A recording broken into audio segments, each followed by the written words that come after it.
Hello बच्चों इस video में जो हम क्वेश्चन करेंगे वो बहुत ही ज़्यादा इंपॉर्टेंट है और वो पूरा 5 मार्क्स का क्वेश्चन है। ये क्वेश्चन 2018 में आया था। हम ये क्वेश्चन इसलिए नहीं कर रहे हैं क्योंकि ये 2018 में आ चुका है। हम ये क्वेश्चन इसलिए कर रहे हैं क्योंकि फ्रीजिंग पॉइंट और बॉइलिंग पॉइंट पर क्वेश्चन आता है।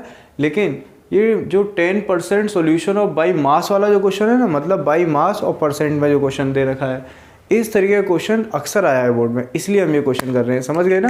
क्योंकि ये बाई मास वाला क्वेश्चन है, परसेंट वाला। तो इस क्वेश्चन को प्लीज़ अच्छे से समझिएगा। चलिए, इस क्वेश्चन को स्टार्ट करने से पहले मैं आपसे एक बहुत छोटी चीज़ पूछना चाहता हूँ। ज़रा बताइएगा। देखिए, अगर आपको मैथ्स की चीज़ें, मतलब मैथ्स की भी नहीं है, मैथ्स भी नहीं है, समझ लीजिए, बहुत ही ज़्यादा छोटी है, बिल्कुल 6th या 7th क्लास की। आप बताइए, अगर x प्लस वाई की वैल्यू अगर 10 होती है, कितनी x प्लस वाई की वैल्यू कितनी है? अगर 10 है, तो मैं अगर आपसे पूछूं कि y की वैल्यू बताइए, तो क्या आप y की वैल्यू बता देंगे? नहीं बता पाएंगे ना। क्यों? क्योंकि हमें x की वैल्यू नहीं पता। तो देखिए, तो अगर इसी केस में अगर आपको साथ में ये भी दे रखा है कि x माइनस 3 इक्वल्स टू 0, तो अगर आपसे पूछे कि अब y की वैल्यू क्या होगी, तो आप बता देंगे। अब कैसे? क्योंकि आप पहले यहाँ से क्या करेंगे, x की वैल्यू निकालेंगे। तो x की वैल्यू यहाँ से कितनी हो गई, इसको इधर ले जाएंगे 3, फिर आपको यहाँ 3 पुट करेंगे, तो फिर y की वैल्यू यहाँ से कितनी आ जाएगी, 7। सोच रहे होंगे सर आप, मैं केमिस्ट्री पढ़ा रहे हो, मैथ्स क्यों समझा रहे हो, है ना? तो समझ रहा। देखिए, इस क्वेश्चन में हमने किया क्या है, वही काम इस क्वेश्चन में करने वाले हैं। समझ रहे हैं? बिल्कुल लॉजिक सेम है। क्या कोई लॉजिक है कि अगर हमको y की वैल्यू चाहिए तो हमें x की वैल्यू पता होनी चाहिए। तो x की वैल्यू हम कहीं और से निकालेंगे, ऊपर वाली जगह से, फिर इसको पुट करके हम y निकालेंगे। समझ गए? तो इस क्वेश्चन में भी सेम है कि हम एक चीज़ दूसरी सिचुएशन से निकालेंगे और उसको पुट करके अपना आंसर निकालेंगे। समझे ना? कि कहीं से चीज़ उठानी है और कहीं पर यूज़ करनी है, तब आंसर निकलेगा। चलिए स्टार्ट करते हैं। क्वेश्चन क्या देगा, 10% solution by mass of sucrose in water has a freezing point of 269.15 kelvin. इसका मतलब है कि 10% solution of by mass sucrose को वाटर में डालते हैं, तो जो फ्रीजिंग पॉइंट आता है वो आता है 269.15। ठीक है।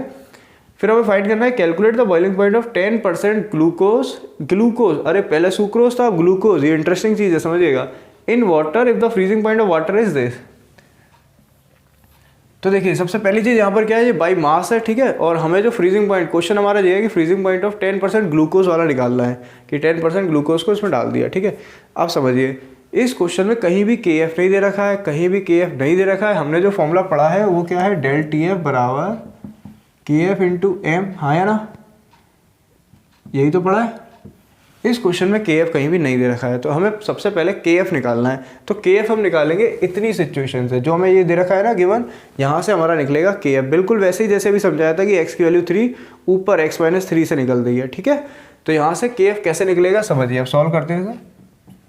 देखिए, यहाँ पर सबसे पहली चीज़ क्या है कि 10% सोल्यूशन बाई मास है। तो जब भी 10% solution by mass, 20% solution by mass अगर ऐसा लिखा आता है ना, तो ये काम आप हमेशा करेंगे कि टोटल मास, आप टोटल मास ले लेंगे x। क्या ले लेंगे? टोटल मास x ले लेंगे। समझ गए?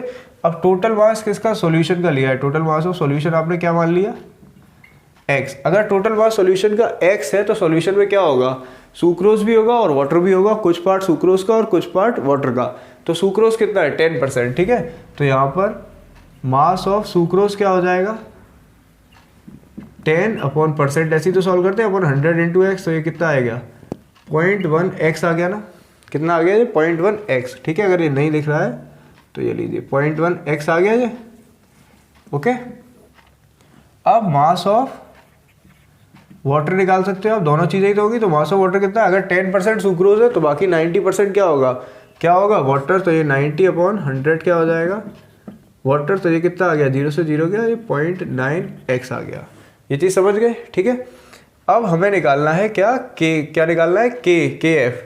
हमें फाइंड क्या करना है, KF। तो KF फाइंड करने के लिए हम फॉर्मूला लगाते हैं, डेल TF बराबर कितना हो जाएगा, KF इंटू M। हाँ या ना? Where M is molarity, KF constant हो गया, फ्रीजिंग पॉइंट का कांस्टेंट। अब डेल TF क्या होता है, डिक्रीज इन फ्रीजिंग पॉइंट। तो पहली वाली सिचुएशन में फ्रीजिंग पॉइंट कितना दे रखा है आपको, 269.15। हाँ या ना? लेकिन वाटर का फ्रीजिंग पॉइंट होता क्या है, 273.15। इसका मतलब ये कम है ना 269। तो मतलब जब आपने ये डाला, सुक्रोज डाला, तो ये फ्रीजिंग पॉइंट क्या हो गया, कम हो गया है। तो डिक्रीज इन फ्रीजिंग पॉइंट कितना है, ये आपका अभी वाला है और ये आपका कितना है, पहले होना चाहिए था। तो फ्रीजिंग पॉइंट डिफरेंस कितना आ जाएगा, ये आ जाएगा आपका इन दोनों का डिफरेंस, 269.15 माइनस 273.15। ये चीज़ समझ गए ना कि ये डेल टी एफ क्या होता है, चेंज इन फ्रीजिंग पॉइंट या फिर डिप्रेशन इन फ्रीजिंग पॉइंट, तो ये माइनस हो गया ना। अब इक्वल्स टू यहाँ क्या आएगा, के एफ, ठीक है। एम क्या हो जाएगा, मोलैलिटी। मोलैलिटी आपको पता होता है क्या होता है, number of moles divided by mass of solvent, हाँ है ना। तो नंबर ऑफ मोल्स किसके होते हैं, सॉल्यूट के। नंबर ऑफ मोल्स किसके होते हैं, सॉल्यूट के। तो number of moles of solute कैसे निकाला जाता है, सॉल्यूट क्या है हमारा, सुक्रोज है ना। सॉल्यूट क्या है, सुक्रोज है। तो नंबर ऑफ मोल्स के लिए सीधे फॉर्मूला लगाता हूँ मैं। इस नंबर ऑफ मोल्स के लिए सीधा फॉर्मूला क्या हो जाएगा, मोल्स ऑफ सी एक्स के लिए गिवन मास। आपका गिवन मास यही तो हो गया आपका, तो गिवन मास कितना आएगा यहाँ 0.1x अपॉन, ये समझ रहे हो ना, इजी है यार। नंबर ऑफ मोल्स पहले निकालेंगे, फिर यहाँ पर मैं डायरेक्ट रख रहा हूँ वैल्यू, क्योंकि आपने क्वेश्चन कर ही लिया तो आप समझ गए होगे।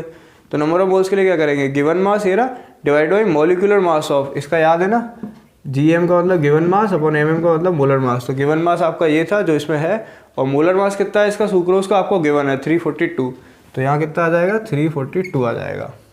तो ये आ गए number of moles of solute, ठीक है। अब डिवाइड क्या होता है, mass of solvent. Mass of solvent क्या है, सॉल्वेंट आपका यही था वाटर, इसका मास कितना है 0.9x, तो यहाँ पर आ जाएगा 0.9x, समझ गए। अब ये 0.9x हमने किस में लिया है, ग्राम में, ये चीज़ लिखना रहेगा, ये x ग्राम है, ये हमने ग्राम में लिया है। तो अगर ये ग्राम में है तो इसे अपन 1000 भी करना पड़ेगा, क्योंकि काय में कन्वर्ट करते हैं हम इसे केजी में, ओके। अब देखिए ये 1000 का जाएगा ऊपर जाएगा, तो सीधे अभी पहुंचा देते हैं इसको, पहुंचा दिया।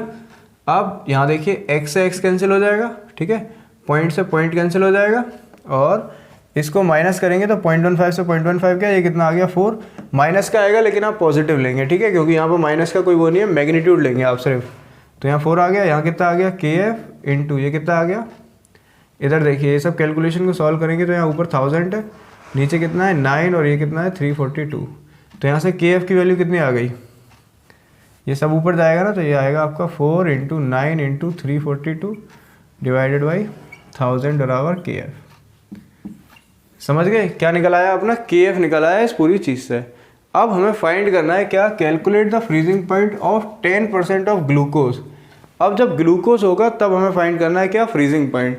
तो फिर से इसी केस में देखिए, अगर फिर से टोटल मास क्या ले लेंगे अब इस केस में भी, क्योंकि भाई मास दे रखा है, टोटल मास x ग्राम ले लेंगे, ठीक है। और यहाँ पर ग्लूकोज का मास कितना हो जाएगा, मास ऑफ ग्लूकोज कितना हो जाएगा, ये भी कितना है देखिए 10% है ना, 10% ग्लूकोज देखिए, तो ये कितना हो जाएगा, जैसे पहले किया था 0.1x, और यहाँ मास ऑफ वाटर क्या हो जाएगा, मास ऑफ वाटर क्या हो जाएगा 0.9x, वैसे ही जैसे पहले किया था, ठीक है।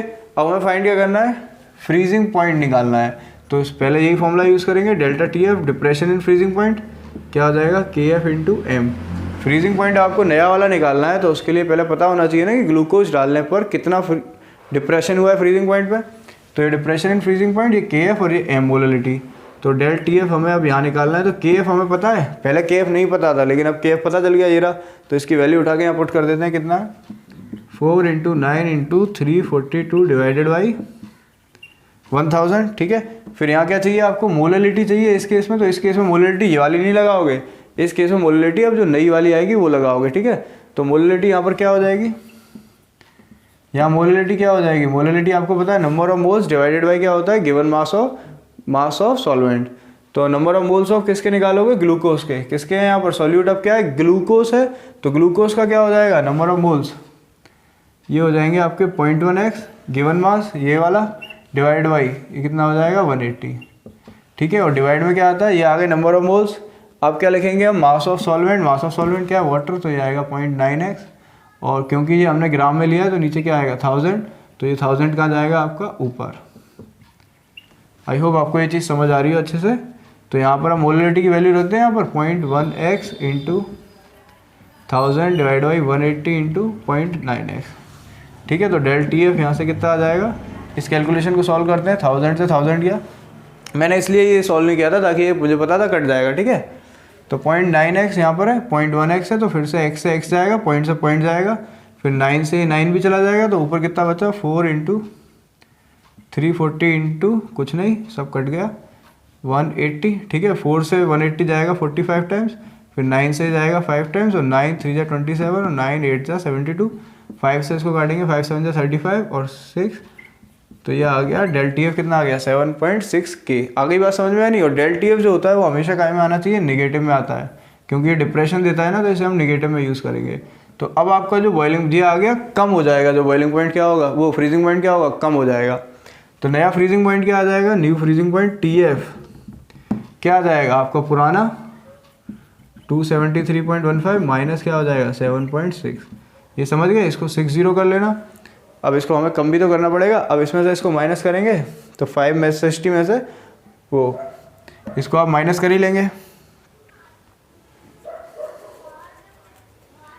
ठीक है। इसको माइनस कर लेंगे ना, तो माइनस कितना हो जाएगा ये आ जाएगा आपका 5 और ये आ जाएगा आपका 4। देखिए 5 माइनस 0 कितना आ गया 5 और 1 माइनस 6 मतलब 11 माइनस 6 कितना आ गया आपका 5 पॉइंट। ये कितना आ जाएगा 2 मतलब 72 में से 5 जाएगा तो 265.55 केल्विन। ये क्या आ गया आपका TF आ गया। तो बच्चों समझ गए ना। अगर यह क्वेश्चन आप समझ गए तो ये समझ लीजिए आप 90 प्लस 95 प्लस जरूर करेंगे। नहीं समझे हो तो दोबारा से रिपीट करो फिर समझो, क्योंकि मैं चाहता हूँ कि हर बच्चा 95 क्रॉस करे। तो नहीं भी समझ में आया, कहीं लैग करे हो तो दोबारा समझो यार, 5 मार्क्स का क्वेश्चन है प्लीज़। ओके चलो बच्चों, जय हिंद। नेक्स्ट वीडियो मिलते हैं। वो वीडियो काफ़ी इंपॉर्टेंट है, रॉड फ्लो के ऊपर है। ओके।